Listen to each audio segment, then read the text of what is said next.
O que está acontecendo com as ações do Banco do Brasil? Nesse vídeo eu vou te mostrar o real problema, por que que ela está caindo tanto, por que que nos últimos 2 meses ela caiu mais de 40% e por que hoje ela está caindo também mais 2,6%. Eu vou te contar não só o que a mídia fala, mas eu vou te contar o que realmente está acontecendo para que ela esteja com prejuízo desse jeito e que as ações estejam despencando e você vai entender na profundidade e também com base em análise técnica o porquê desse tipo de movimentação e como você pode, primeiro, se proteger do risco de perder dinheiro e segundo, como que você pode fazer dinheiro com essa queda das ações de Banco do Brasil. Então, vamos de fato ao que interessa. Primeira coisa que eu tenho que te entregar aqui para você entender é que as ações elas não caem porque a gente quer que elas caiam. Elas caem por um motivo e existe um motivo muito interessante pelo qual as ações de Banco do Brasil elas estão caindo. E o motivo basicamente é porque no último dado, né, nos últimos meses aí, tem crescido muito o número de endividamento e de inadimplência dentro do Banco do Brasil. Só que a gente tem que lembrar de uma coisa: o Banco do Brasil ele é um dos maiores bancos que financia um setor extremamente importante do nosso país, que é o agronegócio. Não tem como negar isso. O agronegócio é extremamente importante para o Brasil e para o mundo, e isso faz com que o Banco do Brasil tenha uma fatia muito grande ali em empréstimos e tudo mais para esse setor em especial. Só que o que que aconteceu? Bom, eu vou mostrar para vocês aqui o que tem uma matéria falando o que está acontecendo, e depois eu vou contar para vocês sobre uma conversa que eu particularmente tive com uma das maiores pessoas do agronegócio no Brasil hoje, a gente fez uma reunião essa semana de mais de uma hora conversando, e ele me contou exatamente o porquê que o agro vive esse momento e principalmente por que que isso está refletindo nas ações do Banco do Brasil, tá bom? Então, vamos para a minha tela aqui que eu vou te mostrar e depois no final eu vou te mostrar tecnicamente falando ali as oportunidades que a gente tem. Primeira coisa, pessoal, aqui a gente tem o site do E-Investidor, do Estadão, e aqui a gente está dizendo o quê? O dossiê de inadimplência do agro que derruba a ação do Banco do Brasil em 30%. Como surgiu, quem deve e por que BBAS3 sangra na bolsa. Ou seja, está falando aí da queda da bolsa, o que está acontecendo, enfim, tudo mais. A primeira coisa que a gente tem que analisar, pessoal, é isso aqui, ó. Essa parte aqui embaixo.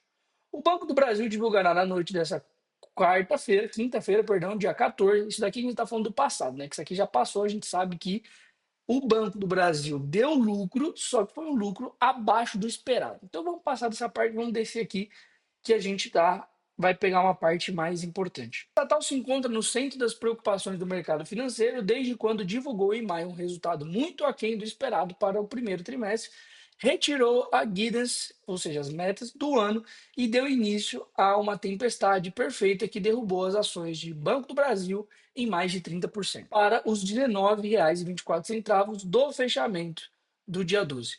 Qual que é o principal vilão? Olha só o que eles estão falando. O principal vilão, a inadimplência do agronegócio.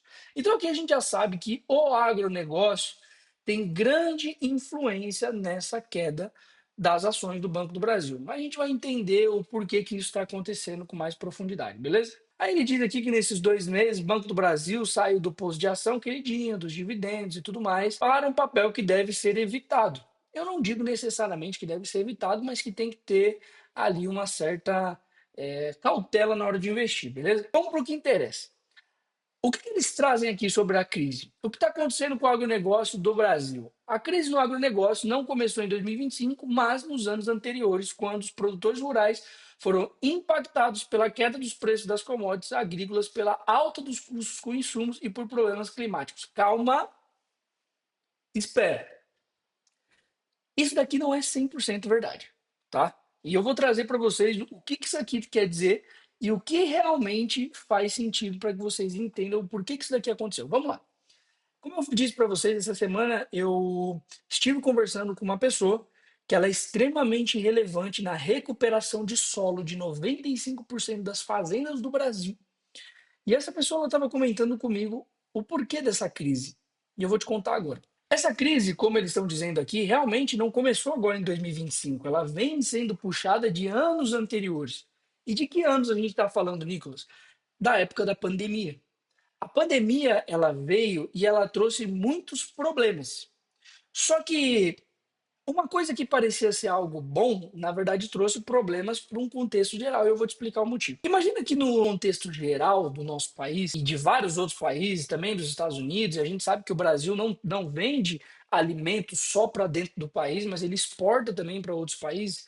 As pessoas elas estavam olhando muito para fast food, comida ultraprocessada, um monte de coisa e tudo mais. Quando aconteceu o Covid, as pessoas estavam nesse movimento, comendo comida processada, um monte de sorvete, um monte de comida nada a ver. Só que com esse problema da Covid, as pessoas começaram a ter medo, muito medo de algo acontecer com elas. E por esse motivo, elas começaram a cuidar mais da saúde delas. E por isso, as pessoas que antes comiam sorvete falaram: não, cara, eu preciso comer mais verdura, eu preciso comer mais fruta, eu preciso comer mais carne, eu preciso comer mais grãos. Então, o comportamento de consumo do brasileiro e do mundo inteiro mudou, porque estava todo mundo preocupado com a sua saúde. Então, todo mundo começou a meio que tentar ajustar de um jeito ou de outro para que evitasse as possibilidades e as chances de contrair esse vírus. E o que aconteceu segundo esse grande fazendeiro? Ele virou para mim e falou assim: Nicolas, com isso, as pessoas começaram a esquecer do sorvete e começaram a olhar muito para a carne, para as frutas, para a verdura, para essas coisas.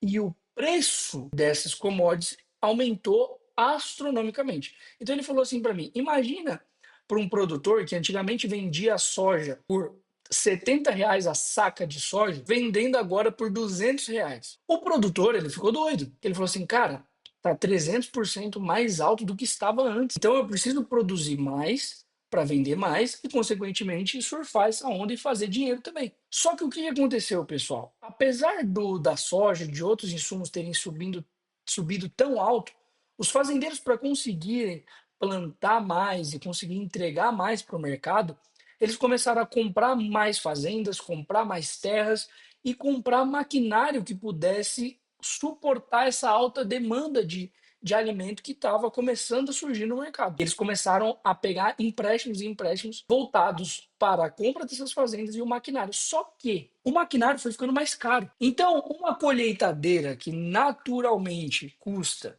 1,7 milhão de reais, ela passou a custar 5 milhões de reais. E ao invés do produtor comprar apenas uma colheitadeira, duas colheitadeiras, eles começaram a comprar quatro, três, quatro, cinco colheitadeiras, só que num preço extremamente alto.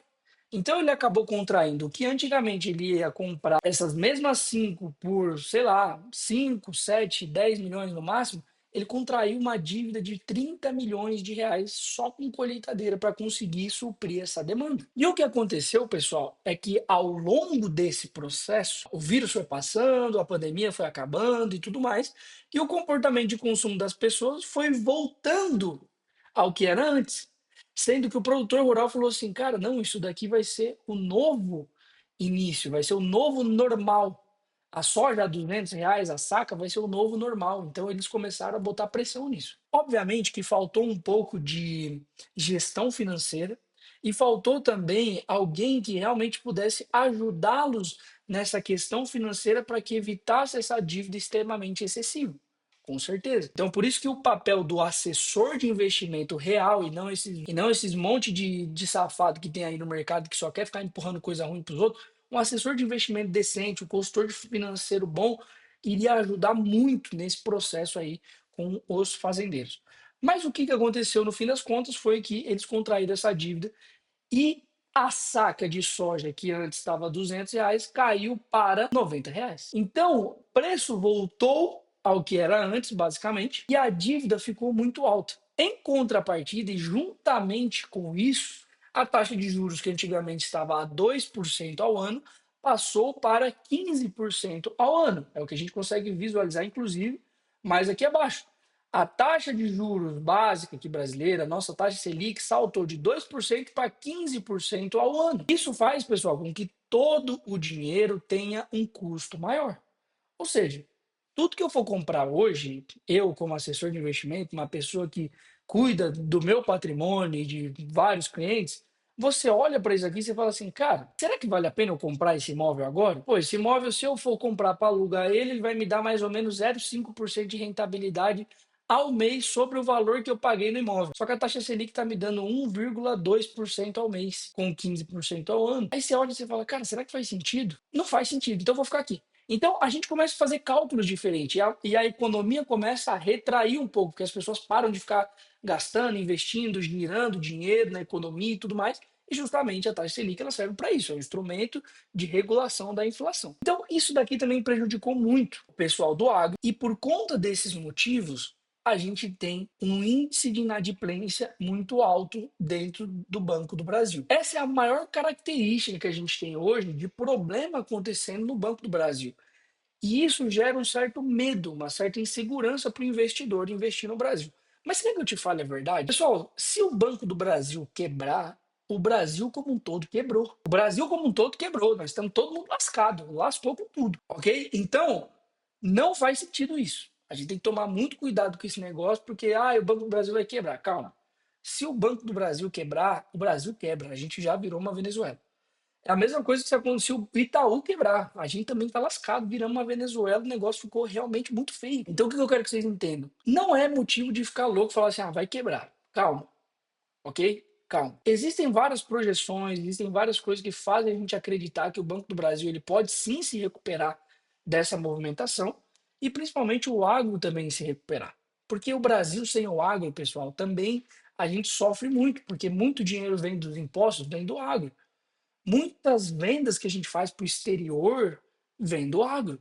O agro é responsável por uma parcela relevante do nosso PIB aqui do Brasil. Então, assim, essa loucura, esse parece até os mensageiros do apocalipse, né? Falando que tudo vai acabar por conta disso, não é bem assim que funciona, tá? Obviamente que é um dado preocupante, é uma coisa ruim, mas à medida que a inflação for controlada, a taxa de juros ela cair e as coisas forem se ajustando e melhorando para o agro também, essas contas elas vão se equilibrando e as coisas vão fluindo. Mas muita coisa no mercado financeiro, eu que já estou há mais de 7 anos no mercado financeiro, a gente sabe que é muito ruído. Existe muito ruído no mercado. Do nada os caras falam uma coisa, derruba, daqui a pouco fala outra, sobe a ação de novo. Então, assim, a gente tem que ter um certo filtro com as informações que a gente vê, inclusive na internet. Beleza? Então, vamos para o outro ponto, que é o seguinte: como que está as ações do Banco do Brasil, tecnicamente falando, tá? Eu vou mostrar aqui para vocês. Tecnicamente falando, nós temos este gráfico aqui para as ações de Banco do Brasil, ok? Inclusive, esses desenhos que vocês estão vendo aqui foram desenhos que eu fiz há uma semana atrás e eu mandei para os meus alunos do DMF e também da minha mentoria sobre análise técnica e mercado financeiro e tudo mais. Que, inclusive, eu vou mostrar aqui para vocês verem. Nesse dia em especial, eu mandei para a comunidade aqui dos meus alunos, né, DMF alunos, e nessa comunidade eu mandei atenção oportunidade. Como avisado anteriormente, caso as ações de Banco do Brasil venham romper o fundo da região do R$ 21, pode nos dar uma venda ou oportunidade na compra de put. Ou seja, para quem gosta de derivativos, sabe que isso é você ganhar dinheiro com a queda dessas ações, com alvo no fundo da bandeira na região dos R$ 18,15. Ou seja, quando você analisa isso daqui agora, você percebe que o R$ 21 já foi e ela basicamente está agora sendo negociada a R$ 20,68, caindo aqui 2,36% nesse exato momento, ok? Pessoal, tecnicamente falando, isso daqui é uma bandeira de baixa dentro de análise técnica. Quando você analisa uma bandeira de baixa em análise técnica, você entende-se que o primeiro alvo dessa bandeira é o fundo da bandeira, ou seja, exatamente nessa região aqui. Então, essa queda de Banco do Brasil, ela pode tranquilamente chegar nessa região aqui embaixo, dos R$ 18,11. É onde a gente acredita que ela pode chegar. Obviamente que se eu quiser traçar alvos para essa operação, para entender melhor até onde ela pode cair, eu pegaria dessa máxima para esta mínima, que seria no rompimento aqui a nossa entrada. Temos, né, alguns alvos aqui. Primeiro alvo na região do R$ 20,05. Segundo alvo, R$ 19,42. Terceiro alvo, R$ 18,40. Aí o quarto alvo lá embaixo, 17,77. Só que, tecnicamente falando, o que a gente acredita é que ela venha buscar o fundo da bandeira, que é um dos primeiros alvos e mais importantes de uma bandeira, e é na região aqui do R$ 18,11 aproximadamente, ok? Então, essa região aqui de baixo é uma região de muita importância no gráfico de Banco do Brasil, ok? Se ela vai continuar caindo ou não, pessoal, não tem como a gente saber. Só que a grande questão é o seguinte, Nicolas, eu vou comprar agora? Não, não, de jeito nenhum. Todos os meus clientes sabem, todos os meus alunos sabem. Para quem não sabe, como eu sou assessor de investimentos, até o ano passado eu geria mais de 900 milhões de reais, onde eu fazia exatamente esse estudo que eu estou fazendo com vocês e eu determinava qual ação o cliente ia comprar, qual ação ele ia vender. Inclusive, o resultado deles era excepcional. E o que eu estou te dizendo agora é não compre ações do Banco do Brasil nesse momento, nesse dia de hoje, que nós estamos falando do dia 10 de outubro, ok? Por quê? Se eu, por um acaso, pegar uma faca aqui agora e eu soltar essa faca, você vai colocar a mão para tentar segurar essa faca? É óbvio que não. Porque se você fizer isso, você vai machucar a tua mão e você vai sangrar. Então, para que você vai fazer isso? Não compre, porque se você comprar agora, você vai estar comprando com a faca caindo e a possibilidade de você machucar a sua mão, o seu bolso, na verdade, e sangrar o teu bolso é muito grande. Então, não compre agora. Principalmente porque a projeção é que ela continue caindo. Ok? Então, nesse momento, eu não compraria. Nicolas, eu tenho as ações dentro da minha carteira de investimentos. O que eu posso fazer e proteger o meu risco, né? Duas coisas. A primeira coisa, se você gosta de derivativos, compra de call, compra de put, venda de call, venda de put, a primeira coisa que eu faria é vender uma call. Tá? Eu venderia uma call para ganhar pelo menos um prêmio com essa queda. Não venderia na linha do dinheiro, venderia mais próximo do seu preço médio, ou um pouquinho mais distante do preço atual do ativo, ok? Então eu venderia essa call, receberia o prêmio. Olha só que louco. Vamos imaginar, eu vendi uma call e essa venda de call, ela me deu ali, sei lá, vou até desenhar aqui do lado para vocês entenderem, tá? Fiz uma venda de call. Essa venda de call me deu ali um prêmio de, sei lá, vamos colocar 0,5%. Vamos imaginar que esse prêmio, com o volume que você tem hoje, imagina que você tem 300 mil reais essa ação. E aí você ganhou 0,5%. Quanto você vai ganhar na prática? R$ 1.500. Ok, ganhei R$ 1.500 ali de prêmio nessa venda de call. O que eu vou fazer? Eu posso comprar, pessoal, uma put. Nicolas, eu não entendo muito de opções. O que isso significa? Comprar uma put é eu acreditar na queda das ações e eu posso ganhar um bom dinheiro, uma boa rentabilidade com a queda dessas ações. E com isso, pessoal, eu posso ter um lucro de 100%, 200%, 300%, 500%, 1000%. Compra de call e venda de call em derivativos, você pode sim ter um resultado como esse. Tá? Para quem já me conhece há mais tempo, sabe que eu tenho vários alunos que mexem com derivativos e fazem muito dinheiro com isso. Então, assim, eu pegaria esse prêmio da venda de call que eu recebi, de R$ 1.500, e eu compraria uma put. Por quê? Vamos imaginar que eu investi esse dinheiro, esses 1.500 nessa compra de put. Qual é o pior cenário? Se as ações voltarem a subir, eu perco os 1.500, mas tá tudo bem. Eu tinha pego esse dinheiro, eu não tirei do meu bolso esses 1.500. Eu recebi do prêmio que eu ganhei aqui. Então, se eu perder, tá tudo bem. Foi um dinheiro que eu tirei do mercado mesmo. Mas e o melhor cenário? O melhor cenário é que essa operação ela pode se valorizar muito. E se ela se valoriza muito, eu posso fazer 100% de lucro. Eu posso fazer 200% de lucro. Eu posso fazer 500% de lucro. Vai depender do quanto essa ação vai cair ou não. Mas imagina que você faça ali 200% de lucro. O seu lucro na operação, se você fizer 200%, vai ser um lucro de R$ 3.000. Então você fez R$ 3.000 numa operação como essa, que obviamente que num volume financeiro de R$ 300.000 não é grande coisa, mas é 1% que você está ganhando sobre o seu patrimônio total nessa queda das ações. E você fez dinheiro, está minimizando o seu prejuízo. Tá entendendo? Então, o que eu faria? Eu venderia essa call, pegaria esse prêmio e com esse prêmio eu compraria uma put, para que, se as ações continuarem caindo, eu consiga fazer um bom dinheiro com a queda das ações e consiga minimizar o meu prejuízo da minha carteira de investimento, que é o que estaria acontecendo caso ela continuasse caindo, ok? Neste contexto, pessoal, eu estou dizendo para você vender uma call somente e única e exclusivamente se você tiver as ações na carteira. Não venda call se você não tiver as ações, porque você vai estar fazendo uma venda descoberta. Se essas ações voltarem a subir, o seu prejuízo pode ser infinito, você não tem um limite de prejuízo. Então, só faça essa venda de call se você já tiver as ações na sua carteira. Nicolas, eu não tenho as ações, mas eu quero surfar essa movimentação. Bom, como eu te mostrei agora pouco, eu, dentro da minha comunidade, eu mandei a oportunidade de venda dessas ações para a galera surfar e fazer dinheiro com ela.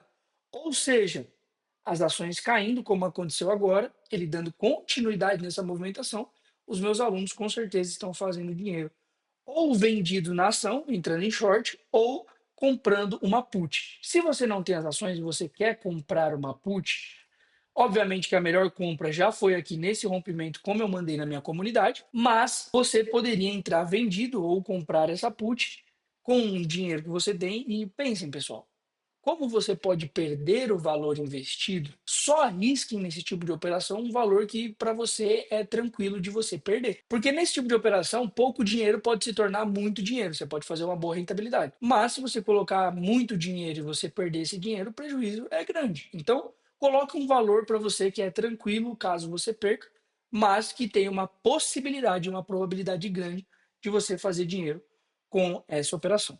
Ok? Pessoal, eu espero que vocês tenham entendido. Isso aqui não foi um vídeo, né? Foi uma aula. Eu espero que vocês tenham entendido essa aula, entendido isso aqui que eu trouxe para vocês e que vocês venham fazer dinheiro. Não esquece de deixar o seu like aqui no nosso canal, no nosso vídeo, e também não esquece de se inscrever no nosso canal para não perder mais nenhuma das nossas análises, nenhum dos nossos vídeos. Ativa o sininho e principalmente, se você quer fazer parte da minha comunidade e você quer entrar para o DMF, onde eu não só te coloco na minha comunidade, mas eu te ensino a fazer esse tipo de análise, tem um link aqui embaixo, você pode clicar e você vai entrar na nossa página, vai ver tudo que a gente entrega dentro do DMF, e aí você pode também fazer parte do nosso time, tá bom?